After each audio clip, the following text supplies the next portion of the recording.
You got to work on arguably one of the most iconic sneaker silhouettes ever. When that was revealed, I was very, very excited because I've seen so many people like wearing these shoes. What up, everybody? Welcome to a very special edition of the SoleSavy Podcast. We have a special guest. Something I've always wanted to do is dive a little bit deeper into the Doernbecher program and talk to one of the patient designers. So I'm very excited here to have Riddy on the podcast. How are you doing? I'm doing good. Good. Thank you for taking the time out to join us. Let's start a little bit about you. I would love to just let people know who you are, where you're from, how old you are, anything you feel like sharing. Well, I'm Riddhi and I'm 15 years old and I live in Portland. Awesome.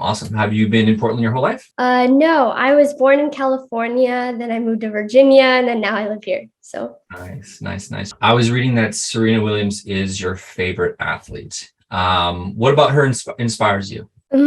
I'd probably say that mostly because my dad and I and my brother, we would all like sit down and watch tennis together.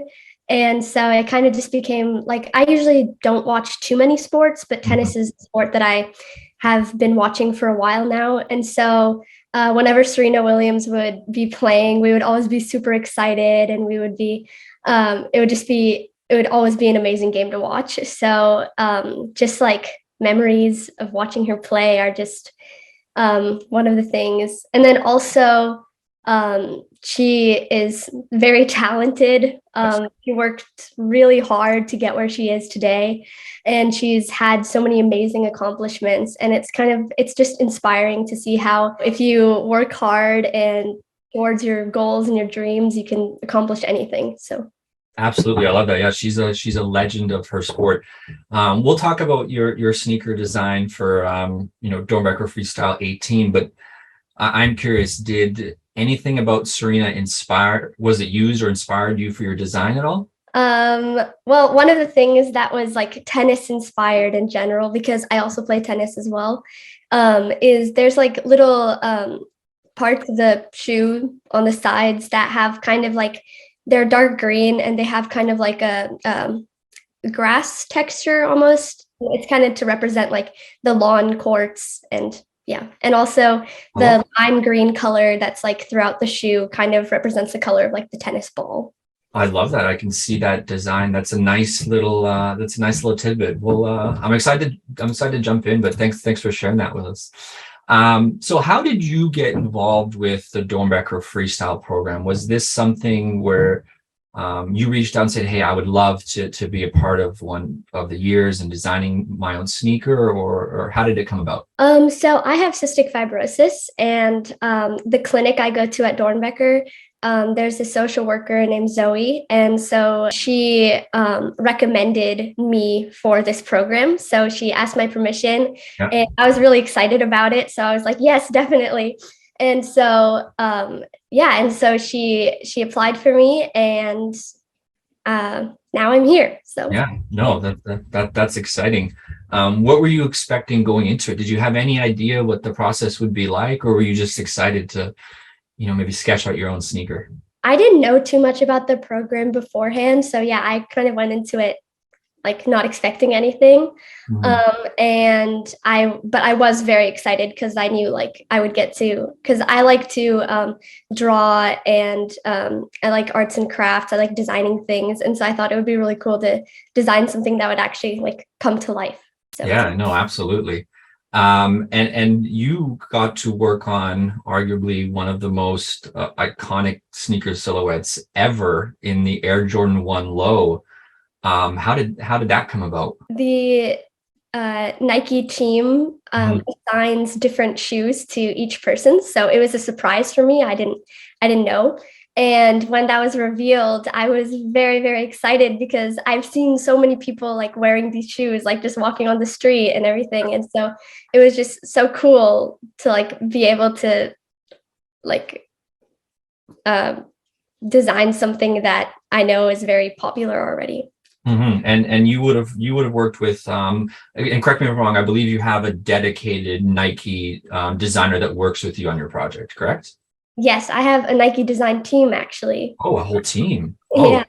Tell me what that experience and process was like working with them? It was overall really amazing. I didn't expect that I would be working with so many people, but like each person had a different role in the design process. And there's so much that goes into it that I didn't even realize. So it was just like really incredible to be able to work on each little aspect of the design process and then have like relay my ideas to the team and then like actually work with them and discuss and like exchange ideas. And yeah, I got a lot of inspiration from them too. So it was great. Yeah, that's amazing. What was your favorite part of that process? Is there a memory that sticks out to you before you saw your sneaker for the first time, which I'm sure was an amazing opportunity and feeling? Probably the first design meeting that we had where I had already like sketched out a couple different designs. And so when I went into the room, there was a big projector and on it was already like digital versions of my sketch. Yeah. And that was just so cool to see that they had already like used something that I did to like in like a professional type of way. And so yeah, it was really cool. No, that's really exciting because you mentioned you like to draw or doodle. Where did you start? Was it a blank piece of paper and some crayons or pencils or pens or an iPad at this point? Where did you start your inspiration? So I think the first thing that I thought of like before designing the shoe at all was like the main like concept that I wanted to represent throughout the shoe, like kind of like a theme that ties it all together. And so I was just getting inspiration from everywhere, just like looking around the house even, and then like looking back on experiences I've had and then trying to like mash together like an idea that I just wanted to represent. And then after that, I kind of went into looking for a color scheme because I love all colors. And so that's really important to me. And then Nike actually sent some like cardstock paper with the shoe printed out on it. So I could color in different colors, write whatever I wanted to on it and like get an idea of how it would look. And so that's what I sent back to them. Oh, that's so fun. And then you went into that first meeting and they've got some of your initial designs and ideas kind of brought to life. I think I know what it would have looked like. And so they did you said 3 versions, right? You had kind of originally? I originally sketched 2 versions and then sent it to them. And with that, they kind of made 3 different shoes by combining both of the sketches. So yeah. Nice. And I'm looking at it now. What theme did you go into it? I know you mentioned color palette. It does remind of a tennis ball or even the court at this point. But is that the theme you had going into it originally? The overarching theme that I had for like the shoe was this like saying, like radiate positivity. I came up with this saying just to represent how it's so important to have like a positive outlook and a positive mindset on life.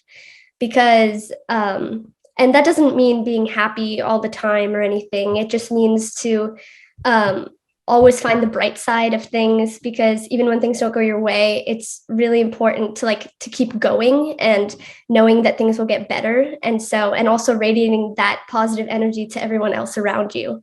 And so I think that's something that I learned with my condition over time. And that's just a message that I just wanted to put out to everyone. And because it was radiate positivity, it reminded me of the sun. And so I chose like sunrise colors originally. So like purples, orange, yellow, pink, all that. Yeah. I also like added the saying brand new day in relation to the sunrise, because there's always a brand new day with new opportunities and a day where things could be better. So yeah, that is incredibly inspiring, and to hear from such a young woman like you, that's I love it. I love the shoes even more, and this is why we wanted to have you on the podcast so you could tell your story, talk about the design, because I think a lot of people see shoes and they go, I don't get it, because obviously you haven't had an opportunity to share your story, and I think that's really amazing. And I can see on this there is so much detail. And hearing you talk about it, how did Nike ever tell you at some point, hey, scale it back a little bit because I see so much in it right now? Well, when I originally submitted both the designs, the design team was, I remember they said like, wow, you've already done most of the work for us. But I mean, I think they were happy that I provided like a good base to work on. And so together we really just like made the shoe like what it is now. And so we just grew from that. Yeah. Is there any other design elements you'd like to share or really make clear to people that you put into this? Because I think you've highlighted some great ones. So the first time they see the sneaker, that it's really going to come through for them. Is there anything else that comes to mind for you? There's one daisy, I believe, on the outside of the shoe and then one on the insole. And so in the other one of my two designs, I had made a like green checkered shoe with daisies on it. And so the daisies kind of just represent like happiness as well, I guess, because they're just very simple flowery, yet they're always like remind me, like they always make people smile and they always remind people of happiness. And another thing is they always open up to the sun. And so I thought that was a good connection back to the sun and the sunrise and everything. So the positivity radiating from you and your smiles are incredibly infectious. And I think that's going to come through on the sneaker. And I can't wait for everyone else to see it when it's unveiled.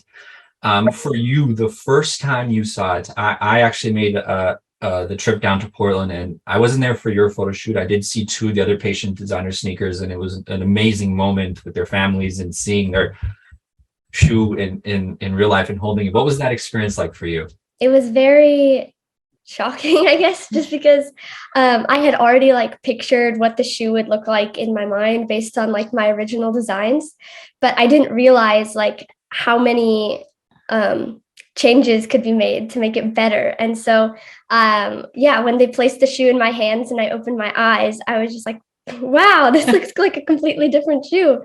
But when I looked closer, it still like held all the same elements that I was originally talking about and that I put in my original design. So yeah. It's amazing. What are you hoping people think or feel the first time they hold your sneaker? I think like on the surface level, I hope that they appreciate all the color because like I mentioned earlier, I really like all colors, and I think colorful like designs are really important, especially also playing off on the positivity thing as well. It's just like a reminder to have fun and just and I hope people see that, and I hope they also notice some of the details and they feel motivated, I guess, to keep a good attitude and a positive mindset. I think people will, at a minimum, and hearing you speak on your design, and when people hear you on this podcast, I think they'll be inspired as well, and hopefully radiate that positivity as much as you are as well. One final question for you, and it's probably a hard one to answer, but what is your personal favorite part of the shoe? Only one part. You get to pick one favorite detail. I would probably say the sunrise colored laces. I love it. It's a great touch from I guess sunset to sunrise. Yeah, it's into the dusk. Mm-hmm. It's a really nice touch. It is a beautiful sneaker, and it's even more amazing, like I said, hearing you talk about what inspired you and the message you're looking to send to it. And I can't wait for you to share it with the rest of the world in the coming weeks, and to wear yours for the first time, because I imagine you have not had an opportunity to slip it on your feet just yet. Nope, not yet. Thank you, Riddy, for joining us. You did an amazing job on your sneaker, and again, like I said, very excited for it to get into the rest of the world. Thank you. All right, thanks for joining us.